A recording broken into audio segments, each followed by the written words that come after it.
Dans une interview du journal britannique Le Guardian, le président Volodymyr Zelensky s'est dit prêt à échanger un territoire contre un autre avec la Russie en cas d'accord de paix sous l'égide des États-Unis.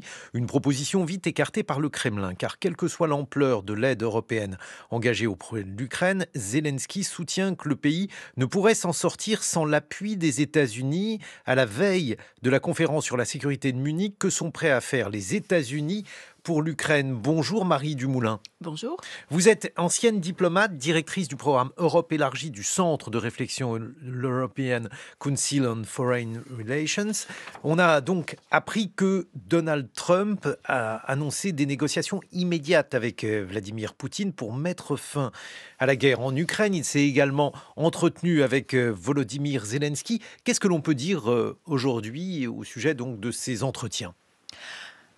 Alors, pour l'instant, on ne peut pas en dire grand-chose sinon qu'ils ont eu lieu, que celui avec Vladimir Poutine a duré assez longtemps, a porté non seulement sur l'Ukraine, mais aussi sur un certain nombre d'autres sujets, le Moyen-Orient, les relations bilatérales, qu'il avait été précédé par la libération d'un prisonnier américain en Russie, ce qui était certainement pour Moscou une manière d'afficher une certaine bonne volonté vis-à-vis des États-Unis. C'est la manière d'ailleurs dont Trump a compris ce geste, sans pour autant rien céder sur le fond, sur le sujet ukrainien.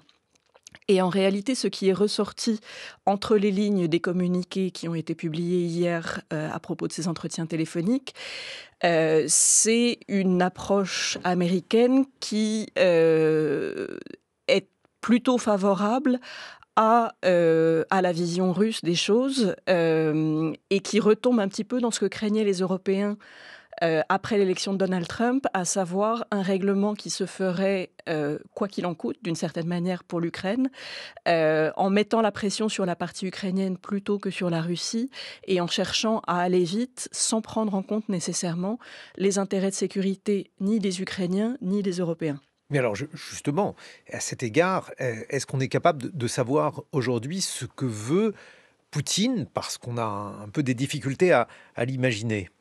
Pour Poutine, les objectifs n'ont pas fondamentalement changé. Il y a plusieurs niveaux d'interprétation de ces objectifs dans ce conflit.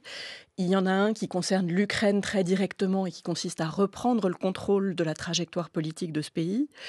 Et il y a plus largement des objectifs qui ont trait à la sécurité européenne, avec l'idée de se mettre d'accord avec les États-Unis sur une zone d'influence russe sur ce continent. Peut-être aussi l'idée de faire reculer la présence de l'OTAN sur le continent européen. Et puis, il y a des objectifs qui sont de nature globale et qui visent à réaffirmer la place de la Russie en tant que grande puissance sur la scène internationale.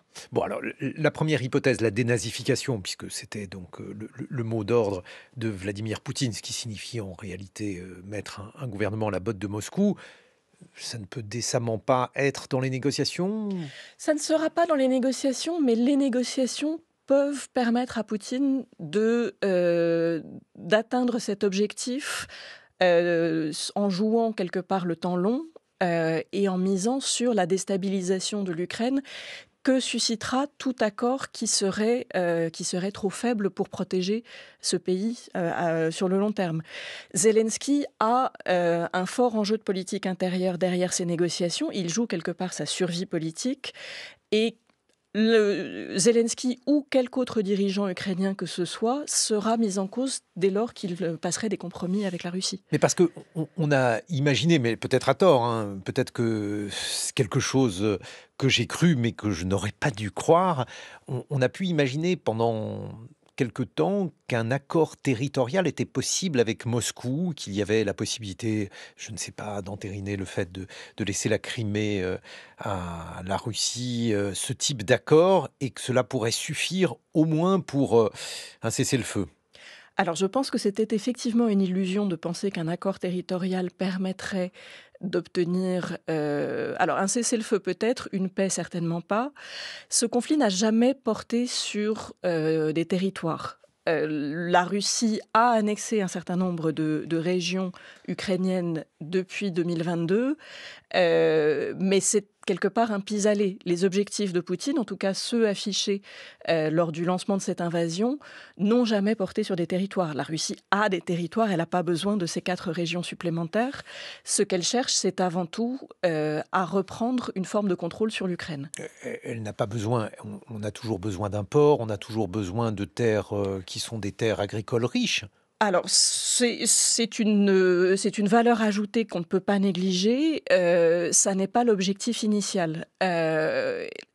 Et si on considère la Crimée et la mer Noire, les enjeux sont d'ordre stratégique plutôt que territorial. Il s'agit de s'assurer un contrôle de cet espace maritime et par là aussi de s'assurer une voie de transit vers la Méditerranée. Mais alors justement, parce que là, s'il y a une position maximaliste, alors on a parlé donc des souhaits de Poutine, on comprend bien quelles sont les équations que doit résoudre Zelensky. Reste Trump. Qu'est-ce qu'il veut aujourd'hui dans ce contexte-là? Qu'est-ce qu'il a gagné finalement? Alors Trump, depuis sa campagne électorale, son objectif est d'avoir un accord. Et de mettre fin à cette guerre dont il ne dit jamais qui l'a commencé et pourquoi. J'ai presque envie de vous poser une question naïve en vous disant pourquoi? Pourquoi cherche-t-il un accord? Bon, il y a la question donc de l'aide militaire américaine, mais ça, il pourrait la couper sans qu'il y ait un accord. Il pourrait la couper sans qu'il y ait un accord. C'est plus confortable de le faire quand il n'y a plus de combat, parce que vis-à-vis de ses alliés, vis-à-vis de l'Ukraine et vis-à-vis d'une partie de son opinion, y compris parmi les républicains, c'est quand même compliqué, après des années d'engagement aux côtés de l'Ukraine, de dire finalement ça n'est pas notre sujet. Il pourrait le dire et il le dit, mais pour l'instant il n'a pas été jusqu'à le faire. Il y a un élément d'auto-représentation, si vous voulez, de Trump lui-même, qui se présente comme l'homme des deals et qui voit là une opportunité d'avoir un deal particulièrement visible, avec une portée internationale extrêmement forte. Ça lui permettrait de renouer avec Poutine une relation qu'il a appréciée durant son premier mandat. Et puis, il y a cet élément personnel que beaucoup mettent en avant et qui, je crois, a une part de vérité, l'idée qu'un accord de ce type lui permettrait de prétendre au prix Nobel de la paix que son prédécesseur Obama avait eu, ce dont il est extrêmement jaloux. Je reste un peu... On n'est plus tout à fait dans le domaine du rationnel, voilà. Je vous l'accorde. Là, je suis un peu désarçonné par cet enjeu-là. Mais il n'en reste pas moins que... On a du mal à suivre Donald Trump. Vous allez me dire que ça, c'est un peu enfoncer une porte ouverte. Mais lorsqu'il veut aujourd'hui trouver donc un accord de paix avec Poutine, la question est de savoir jusqu'où il est prêt à aller. Est-ce qu'il est prêt à offrir l'Ukraine sur un plateau à Poutine? Alors je ne pense pas qu'il puisse le faire, parce que l'Ukraine quand même dans cette histoire a un rôle propre. Ce sont des soldats ukrainiens qui combattent. Et je ne pense pas que Donald Trump puisse décider à la place de l'Ukraine de ce que doit faire l'Ukraine. Mais ils sont très tributaires quand même de l'armement américain. De l'armement américain, ils sont en réalité aussi tributaires de l'assistance européenne. L'Union européenne aujourd'hui collectivement fournit davantage d'assistance à l'Ukraine que les Américains. Elle ne pourra pas se substituer à une absence d'aide américaine, mais elle pourra continuer à fournir cette assistance et les Européens pourraient jouer un rôle dans la sécurisation future de l'Ukraine si Trump parvient à obtenir un cessez-le-feu avec la Russie. L'enjeu aujourd'hui, c'est de savoir comment s'opérera la division des rôles entre États-Unis et Européens sur ce sujet. Sachant que aussi bien l'Ukraine qu'un certain nombre d'Européens préféreraient que les Américains soient eux aussi garants de la sécurité future de l'Ukraine. C'est sans doute l'une des raisons pour laquelle Zelensky a mis dans la balance l'accès américain à un certain nombre de ressources naturelles sur le territoire ukrainien. Mais si les Américains ne fournissent pas ces garanties de sécurité, il faudra bien que quelqu'un les fournisse. Et je vous avoue que j'ai beaucoup de mal à envisager l'avenir, parce que le seul point sur lequel il pouvait éventuellement y avoir une négociation, c'était la question donc des échanges de territoires. Poutine a dit qu'il ne s'agissait pas donc de trouver un accord sur les territoires, je ne vois pas ce que les Ukrainiens peuvent donner d'autre. Parce qu'en fait, c'est ça la question. S'il s'agit de négocier la souveraineté de l'Ukraine, évidemment, Zelensky ne le fera pas. S'il s'agit de négocier la sécurité de l'Ukraine, c'est impossible également. Qu'est-ce qui lui reste? Alors, tout est une question de stratégie de négociation dans votre question. Jusqu'à présent, Vladimir Poutine a fait ce que font les Russes habituellement dans une négociation, à savoir conserver une ligne maximaliste jusqu'à l'ouverture des négociations et en réalité au-delà de l'ouverture de ces négociations, y compris par la prise de gage sur d'autres sujets et par le maintien d'une pression sur le terrain. Et on peut supposer qu'il n'y aura pas de cessez-le-feu pour permettre des négociations et que les Russes continueront les combats pendant la durée des négociations. D'ailleurs, hier, lors de cet appel téléphonique à Donald Trump, immédiatement après l'appel téléphonique, il y a eu une offensive aérienne sur Kiev. Donc les choses sont claires du côté russe. Les Russes ne vont pas s'engager en proposant des compromis. Du côté occidental, en tout cas du côté américain, et du côté ukrainien, pour des raisons différentes, il y a eu au contraire un certain nombre de signes de disponibilité à céder sur certains sujets.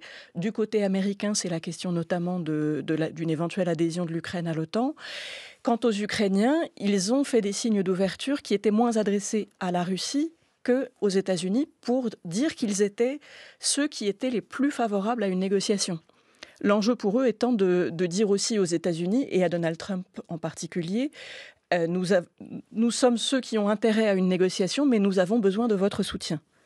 En conclusion, qu'est-ce que l'on peut imaginer, Marie Dumoulin? Est-ce qu'il y a, je ne sais pas, un scénario qui vous paraît plausible aujourd'hui? C'est une question extrêmement difficile que Je vous sais, posez en là. plus, non, mais on voit bien que même le cessez-le-feu est une hypothèse finalement qui n'est pas acquise. Le cessez-le-feu est peut-être l'objectif le plus réaliste dans les semaines qui viennent, mais il est loin d'être acquis. Et je pense en tout cas que la Russie va conserver une forme de pression sur le terrain.